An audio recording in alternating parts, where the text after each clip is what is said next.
హరి ఓం శ్రీ గురుభ్యో నమ. శ్రీ మహాగణాధిపతయే నమ. హరి ఓం. గురు బ్రహ్మ గురు విష్ణు గురుర్దేవో మహేశ్వర గురు సాక్షాత్ పరబ్రహ్మ తస్మై శ్రీ గురవే నమ. హరితసగోత్రోత్పన్నం హరిభక్తిపరాయణం శంకర గురువరేంద్ర చరణం శరణం ప్రపద్యే. శ్రీ మహద్భ్యో గురుభ్యో నమ. సదాశివసమారంభాం వ్యాసశంకరమధ్యమాం అస్మదాచార్యపర్యంతాం వందే గురుపరంపరాం. అరుణాం కరుణాతరంగితాక్షిం ధృతపాశాంకుశపుష్పబాణచాపాం అనిమాధురైర్వృతాం అయూకైః అహమిత్యేవ విభావయేద్భవానీం. ఓం శ్రీమాత్రే నమః. ఇక మనకు చివరిది మీనరాశి.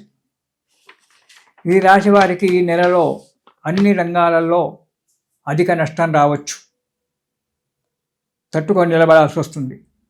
ఏ పని కూడా సక్రమంగా పూర్తి కాదు. ప్రతి పనికి ఆటంకాలతోటే, ప్రతిదానికి స్పీడ్ బ్రేకర్స్, ప్రతిదానికి ఆటంకాలు ఏర్పడుతూతోటే మీ ప్రయాణం సాగుతూ ఉంటుంది. జీవన ప్రయాణం అధికమైన ఇబ్బందులు రావడానికి ఆస్కారం ఉంటుంది. వీటన్నిటి వల్ల కోపం పెరిగిపోతుంది. దానివల్ల చేయరాని యొక్క పనులు చేయడం జరుగుతుంటుంది. దానివల్ల సంఘంలో విలువబోతుంది. ఆదాయం మీకు అనుకూలంగానే ఉన్నా, ఖర్చులు ఎక్కువగా లేకపోయినా మానసికంగా మాత్రం చితికిపోతుంటారు. ప్రమాదంలో ఎప్పుడు ఏ ప్రమాదం వస్తుందో మీకు తెలియదు. అలాంటి అనుకోని యొక్క ప్రమాదాలు రావడము జరుగుతుంది. దెబ్బలు తాకడం జరుగుతుంది, లేదా శస్త్రచికిత్సలు జరగడం కానీ జరగవచ్చు. కాబట్టి ప్రతి విషయంలో జాగ్రత్తగా ఉండాలి. ఏ పని చేసినా, ముఖ్యంగా ప్రయాణాల విషయంలో, ఎదుటివారితో మాట్లాడే విషయంలో. దెబ్బలు తాకడం అంటే ఏంటి? మనం సరిగ్గా మాట్లాడకపోవడం వల్ల ఎదుటివారి కోపం వచ్చి వారు దెబ్బలు కొట్టడం, దానివల్ల చెయ్యో కాలో ఇరగడం, శస్త్రచికిత్సలు అవసరం. ఇది కాకుండా వేరే రకంగా కూడా శస్త్రచికిత్సలు జరగడానికి కూడా ఆస్కారం ఉంది. ఇంటిలో సఖ్యత అనేటువంటిది ఉండదు. మీరు దురలవాట్లకు లోనయ్యి ఇంటికి వచ్చేటప్పటికీ ఇంట్లో వాళ్ళు మిమ్మల్ని తిట్టడము, మీకు తగినటువంటి యొక్క సలహాలు ఇవ్వకపోవడము, మీకు సహకారాలు చూపకపోవడం అనేటువంటి జరుగుతూ ఉంటుంది. కాబట్టి సఖ్యత అనేటువంటి లేకపోతే మనం జీవనం గడపడం చాలా కష్టం. ఇంటిలో సఖ్యత ఉండాలి, బయట సఖ్యత ఉండాలి. అప్పుడు కానీ మన జీవన పోరాటం అనేటువంటిది సరైన మార్గంలో ప్రయాణం చేస్తూ ఉంటుంది. ఆఫీస్కి వెళ్తే ఆఫీసులో అధికారులు చేసే తిట్లు తింటారు, అక్కడ పని చెయ్యరు. కొనికిపాట్ల వాటితో కూర్చుంటారు, లేదా పక్క వాటితో ముచ్చట పెట్టుకుంటూ వాటితో పోట్లాడుకుంటున్నా కూర్చుంటారు. ఇలాంటి వాటి వల్ల మీకు ఆఫీసులో అధికారుల చేత తిట్లు తినడము, మెమోలు అందుకోవడము, లేదా ఊస్టింగ్ కావడం అనేటువంటిది జరుగుతూ ఉంటుంది. కాబట్టి ఎక్కడ ఏ కాలంలో ఎలా ఉండాలో అలా ఉండడానికి మనస్సును నిర్ణయం చేయండి. ఏ కార్యక్రమం మీద ఉన్నారో ఆ కార్యక్రమం మీదనే మనసు పెట్టండి. మనకు లీడర్ దొరికినప్పుడు, అంటే విశ్రాంతి దొరికినప్పుడు వారితో ముచ్చట పెట్టవచ్చు, కొట్లాడుకోవచ్చు, తన్నుకోవచ్చు. కానీ కార్యక్రమంలో ఉన్నప్పుడు మనం ఉద్యోగ స్థానంలో ఉన్నాము, అక్కడ మనసు దాని అందే ఉండాలి. ఇతరత్రా కూడా పోనీయదు, పక్కవాటితో మనకు అవసరం లేదు.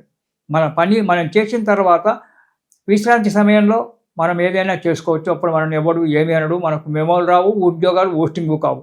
కాబట్టి జాగ్రత్తగా మనస్సులో చేతిలో పెట్టుకొని పని చేయండి.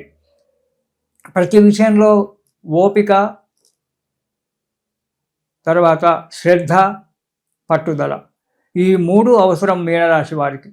ఎందుకంటే జన్మశని నడుస్తూ ఉంది. గురువు కూడా కేంద్రంలో ఉన్నప్పటికీ, 4వ ఇంట్లో ఉన్నప్పటికీ కూడా గురువు కూడా అంత శుభంగా లేడు మీకు. కాబట్టి ప్రతి విషయంలో జాగ్రత్తగా ఉండడము. కొద్ది రోజులైతే మనకు మంచి రోజులు రాబోతున్నాయి.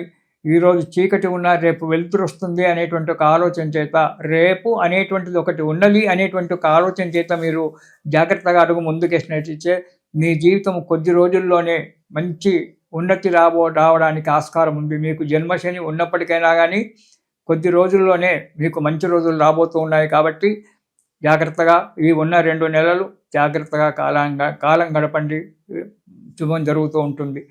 ఇక మొదటి వారం చూసుకున్నట్టయితే మీరు చేసేటువంటి ఒక పనుల వల్ల, పనికిరాని పనుల వల్ల, అది కూడా దానివల్ల సంఘంలో అపకీర్తి లభిస్తుంది.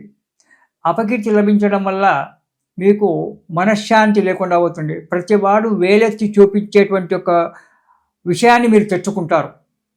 కాబట్టి జాగ్రత్త. ప్రతివాడితో కలహాలు పెట్టుకోవడము, వృధా ప్రయాణాలు చేయడము, ఇంట్లో అలిగి భార్యాబిడ్డల మీద అలిగి ప్రయాణాలు చేయడము, ఎక్కడికో పోవడము, ప్రమాదాలు తెచ్చుకోవడం అనేటువంటి జరుగుతూ ఉంటుంది. మొదటి వారంలో జాగ్రత్త. మొదటి వారంలో కానీ ఈ నెలలో ఎప్పుడైనా సరే. ఇక రెండవ వారంలో వృత్తిలో వ్యాపారంలో మంచి లాభసాటే లభిస్తుంది. శుభకార్యాలు చేయడానికి కొద్దిగా ముందుకు అడిగేస్తారు, కానీ శుభకార్యాలు చేయడం అనేటువంటిది జరగకపోవడం అనేటువంటిది జరుగుతుంది ఈ నెలలో.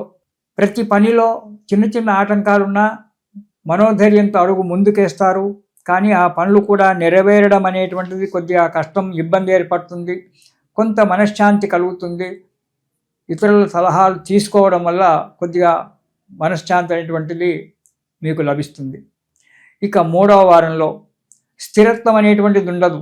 ఏ పనిలో కానీ ఉద్యోగ వ్యాపారాల్లో కానీ ఒక స్థిరత్వం అనేటువంటిది ఏర్పరచుకోలేకపోతారు. కొత్తగా ఉద్యోగాల గురించి ప్రయత్నం చేసే వారికి ఉద్యోగం దొరకకపోవడము, దానివల్ల ఇబ్బందులు ఏర్పడము, జీవితంలో సెటిల్మెంట్ అంటారు, ఆ సెటిల్మెంట్ కాకపోవడము, మానసికంగా బాధపడము అనేటువంటి జరుగుతుంది.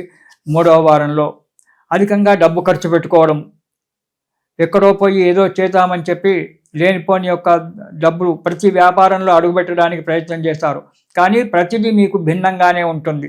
కాబట్టి బాగా ఆలోచించి మాత్రమే అడుగు ముందుకెయ్యాలి, లేదా ఉన్నదానితో తృప్తి పడాలి. ఉద్యోగస్తులకైతే స్థానచలనం ఏర్పడుతుంది. లేనిపోని నిందలు కూడా రావచ్చు మీ మీద. తగిన జాగ్రత్తగా ఆలోచించాలి. దుష్ట కార్యాలు చేయటం కూడా జరుగుతుంది. అనవసరమైన చెడు అలవాట్లకు అలవాటు కావడము, చెడు పనులు చేయడము, 10 మందితో చేయడము, ఒక స్త్రీ వల్ల మీరు చాలా ఇబ్బంది పడడం అనేటువంటి జరుగుతుంది. ఆ స్త్రీ ఎవరంటే మీ తల్లే కావచ్చు, మీ వదిననే కావచ్చు, మీ భార్యనే కావచ్చు, మీ కూతురే కావచ్చు, ఎవరి వలన ఒకరి వల్ల మీకు ఇబ్బందికరంగా ఏర్పడడానికి ఆస్కారం ఉంది ఈ నెలలో. చాలా జాగ్రత్తగా అడుగు ముందుకెయ్యండి. ఇక 4వ వారం కనుక చూసుకున్నట్టయితే 10 మంది చేత చిట్లు తినడమే సరిపోతుంది మీకు ఈ నెలలో. అపకీర్తి పెరిగిపోతుంది, ఎవరు దగ్గర తీయరు. నాకు కష్టం ఉంది అని చెప్పి మీరు నిజాన్ని చెప్పుకున్నా ఎవరు నమ్మలేని ఒక పరిస్థితి ఏర్పడుతుంది ఈ నెలలో మీనరాశి వారికి. ప్రమాదాలు వాటంతా వాటి ఒకటి ఉదాహరణకి ముంచుకొని దగ్గరికి వస్తూనే ఉంటాయి. చాలా ధైర్యంగా ఉండవలసి వస్తుంది. ఆత్మనిర్భరాన్ని కోల్పోకండి మీనరాశి వారు. డబ్బు అధికంగా ఖర్చు అయిపోతుంది, నీళ్ళలాగా డబ్బు ఖర్చు అయిపోతుంటుంది, కానీ పని కాదు. స్థిరత్వం లేని ఒక బుద్ధి ఏర్పడుతుంది. అపభ్రంశం మాటలు మాట్లాడతారు, పనికిరాని మాటలు మాట్లాడము, 10 మంది చేత చిట్లు తినడము, ఇంట బయట సుఖం లేకపోవడము, వాటి వల్ల విలువలు కూడగొట్టుకోవడము, 10 మందిలో హీనంగా బతకడం అనేటువంటిది జరగడానికి ఆస్కారం ఉంది మీనరాశి వారికి ఈ నెలలో. ముందు సంగతి కాదు, ఈ నెలలో మాత్రం చాలా జాగ్రత్తగా ప్రతి అడుగు చాలా జాగ్రత్తగా చూసేయండి. దీంతోపాటు అందరికి మొదలు చెప్పాను, ఇప్పుడు కూడా చెప్తాను, ఇదొక్కటే నిజమని చెప్పి నమ్మకండి. మీ డేట్ ఆఫ్ బర్త్ ప్రకారంగా మీ జాతకాలు విచారించుకొని దానికి తగినట్టుగా నడుస్తూ ఉండండి. ఇప్పుడు చెప్పినవి కొందరికి జరగవచ్చు, కొందరికి జరగకపోవచ్చు. కాబట్టి నాకు జరగలేదని చెప్పి ఇది కాకండి. మీ జాతకాన్ని వెరిఫికేషన్ చేసుకుంటే మీకు చాలా శుభం కలుగుతుంది. ఈ నెలలో మీనరాశి వారు శని స్తోత్రము, శివస్తోత్రం చదవండి. అలాగే శనికి తైలాభిషేకము, రుద్రునికి క్షీరాభిషేకం చేయించండి. ఆ భగవంతుని యొక్క దయ వల్ల, ఆ శివుని యొక్క అనుగ్రహం వల్ల మీకు సుఖంగా సంతోషంగా ఉంటారు. తిరిగి వచ్చే నెలలో కలుసుకుందాం. ఇది శుభం. స్వస్తి సర్వేషాం సమస్త సన్మంగళాని భవంతు.